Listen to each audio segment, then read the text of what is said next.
Have you ever felt like someone you loved never really left? Like their presence lingers in the room when you're alone, or you suddenly hear a voice in your mind that sounds just like them, saying exactly what you needed to hear.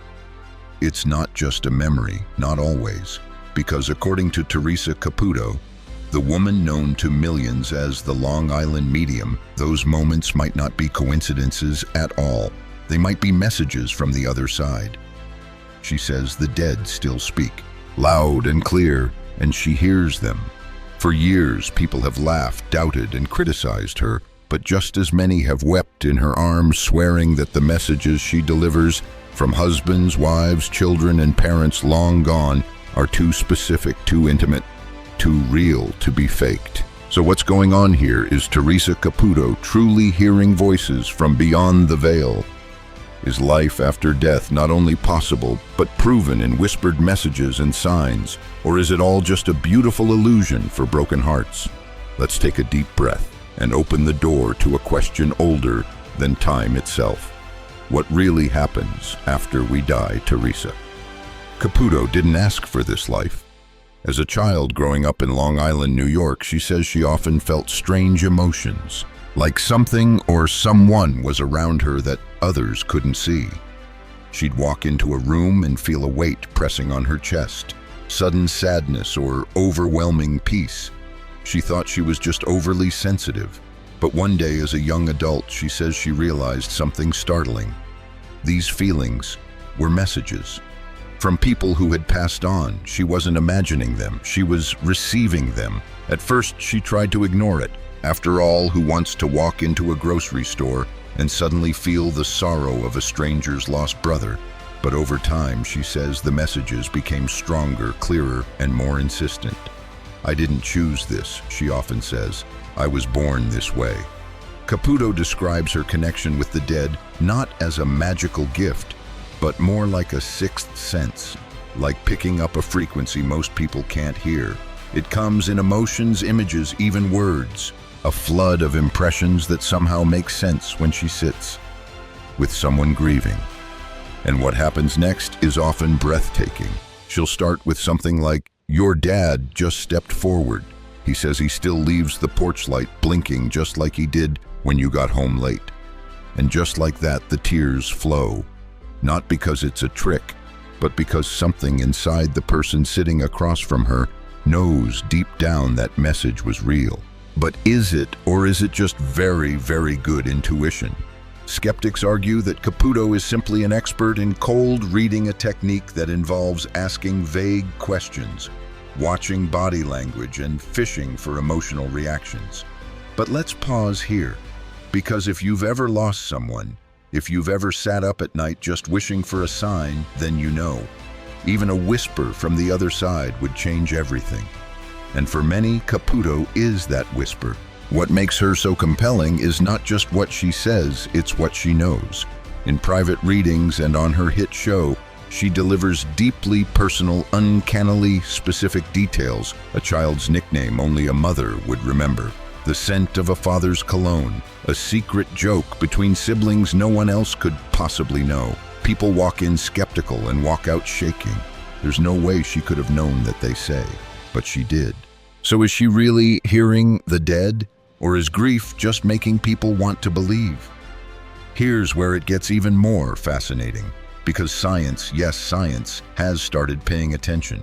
For years, the idea of life after death was considered purely spiritual or religious. But recent studies, especially those exploring near-death experiences, NDEs, are challenging that idea. Doctors and researchers are documenting cases where people were clinically dead, no heartbeat, no brain activity, and yet they returned with clear, detailed accounts of what happened while they were gone. Not vague dreams, but vivid experiences floating above their bodies. Watching doctors work to revive them, feeling peace, love, and presence. Some describe seeing relatives who had already passed. Others report moving through a tunnel of light, and almost all of them say the same thing: I didn't want to come back. Dr. Sam Parnia, one of the world's leading researchers on resuscitation, has studied these accounts. He says they aren't just hallucinations. They might be evidence that consciousness survives after the brain shuts down. Think about that. If even a fraction of these stories are true, then death isn't the end. It's a doorway. And if consciousness continues, maybe, just maybe, the dead can speak. Not with their voices, but through signs, through feelings, through someone like Theresa Caputo. Still, the question remains, how do we know? How do we separate real communication from wishful thinking? Caputo herself says she doesn't try to convince anyone. She just shares what she hears. She believes spirits communicate because they want their loved ones to heal, to let go of guilt, to feel peace. Often messages from the dead aren't grand or dramatic. They're simple. I love you, I forgive you, I'm proud of you. Isn't that what most of us are desperate to hear, especially as we grow older? When the weight of time, of memories, of losses too deep to speak, starts pressing on our hearts. Maybe that's why so many older adults resonate with Caputo's work, because at some point we all carry ghosts, and we all hope they're still with us. In the next part of this journey, we'll explore stories from people just like you who believe they've received signs from the other side. Not from a TV medium, but from life itself. Because whether or not you believe in Theresa Caputo, the truth is millions of people have felt what they can't explain. And maybe, just maybe, the dead really do still speak. And if they do still speak, then maybe we've been too quick to silence them, too eager to call it grief when a radio plays your late husband's favorite song at the exact moment you were thinking of him, too quick to dismiss the scent of your mother's perfume that drifts past in a room where no one's been for hours, too logical when a butterfly lands on your shoulder the same day your sister passed, just like she said she would. Maybe what we call coincidences are really conversations, quiet ones, sacred ones, whispers, not shouts. And if that's true, then maybe the line between life and death isn't a wall. Maybe it's a veil, thin, wavering, almost transparent. And once in a while, something reaches through. There's an old saying that grief is just love with nowhere to go. But what if love never dies? What if it simply changes form? What if the people we lose aren't lost at all? Theresa Caputo believes that love is the bridge. Not time, not rituals, not even words. Love. Pure, unresolved, aching love. It's what draws the spirits close. It's what gives them the strength to come through. And it's what lets her hear them. And here's where it gets deeply personal, because whether you believe her or not, you've felt it. That sense that someone is still with you, not in memory, but with you. Your father's voice in the quiet of your car, your grandmother's favorite song playing in a grocery store aisle, the sudden feeling that you're being hugged when you're standing in your kitchen crying. Are those just tricks of a grieving mind, or are they the echoes of a deeper truth? Let's talk about Joan. She was 72 when she lost her husband Bill. They'd been married 51 years, a lifetime, and in the months after he passed, Joan said the silence in the house was unbearable. She kept hearing little creaks in the hallway at night. She'd turn, expecting to see him standing there in his robe, rubbing his eyes like he always did. But no one was there. Still, the feeling remained. One day, she stood in their bedroom and said aloud, "Bill, if you're still here, give me a sign." The radio in the kitchen turned on, by itself, to their wedding song. Now you can dismiss that. Call it coincidence, electrical glitch, static, but not to Joan. To her, it was him, and more than anything, it was comfort. It was proof that the bond they had didn't end with death. This is what Caputo says the dead want us to know. They're not gone, they've changed form, but they are still with us. And more than that, they're trying to help us heal. She often says that spirits come through with a message of peace, not fear, not warning, but peace. Because so many of us carry guilt with our grief. We think I should have called more. I didn't say goodbye. I never told her I forgave her. And the spirits, they know. And they say, let it go. Because where they are, there's no time, no bitterness, only love. So if they still speak, what are they trying to say? According to Caputo, they want you to stop punishing yourself. to stop reliving that last phone call or that missed birthday or the moment you didn't say I love you. They remember the whole relationship, not just the ending. They remember the laughter, the comfort, the lifetime of shared moments. And that's what they hold on to. That's what they send back. Forgiveness, reassurance, and sometimes instruction.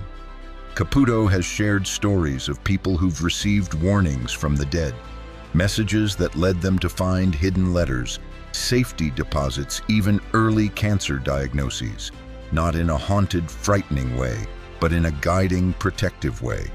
As if death didn't sever the connection, it deepened it, it expanded it.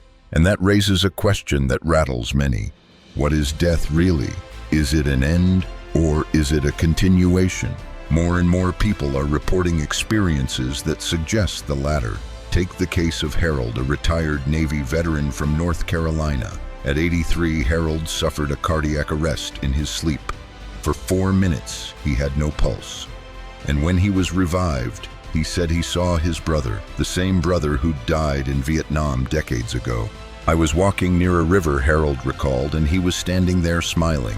He didn't say anything, but I felt everything: peace, joy, home. And then he woke up. Doctors say what he experienced was likely an NDE, a near-death experience. But Harold disagrees. He says he didn't nearly die. He did. And then he came back with a message.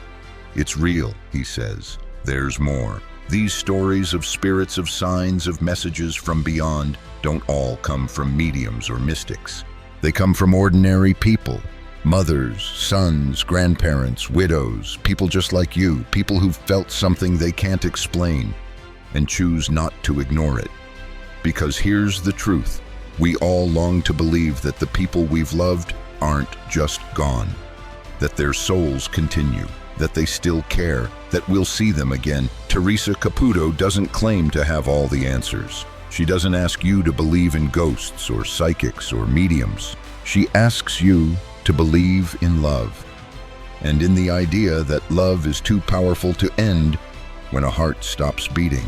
So maybe, just maybe, when you feel that presence, when you hear that song, when you smell that cologne or catch that flicker of light in an empty room, maybe it's not your imagination. Maybe it's a hello, a don't be afraid, a I'm still with you, a you were always enough. Because if the dead still speak, it's not to haunt us, it's to hold us. To remind us that love never leaves. Not really. Not ever. And as we age, as we face the long shadows of loss, that message becomes even more powerful, because we know more than ever what it means to say goodbye and what it means to hope that goodbye is not the end.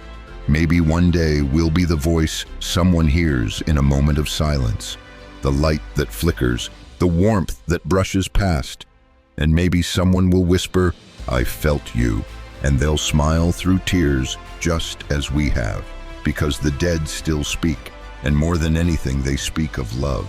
So maybe after all the questions, all the doubt, all the aching silence, the answer has been with us all along, in the quiet moments, in the stillness just before sleep, in the sudden memory that washes over you like a wave so vivid, so real, it's as if they never left, because maybe they didn't.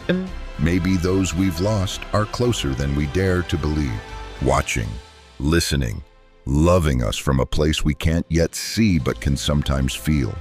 Theresa Caputo's message isn't one of fear or mystery, it's one of hope, that death isn't the end of our story, that the people we love are never truly gone, that beyond the veil there is connection and peace and love that continues.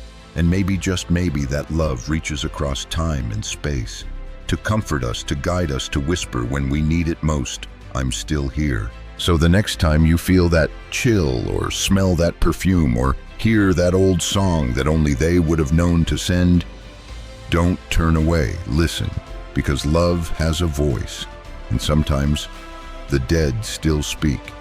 If this message touched something in you, if you've ever wondered or hoped that life doesn't end with a last breath, you're not alone. We're building a space for these stories, for truth-seeking hearts, for quiet comfort in the face of life's deepest questions. So if you believe, or even just want to believe, that love outlives the body, subscribe to the channel. You're part of something here, a family, a circle that never truly breaks. And remember, you are seen, you are not alone, and the story isn't over.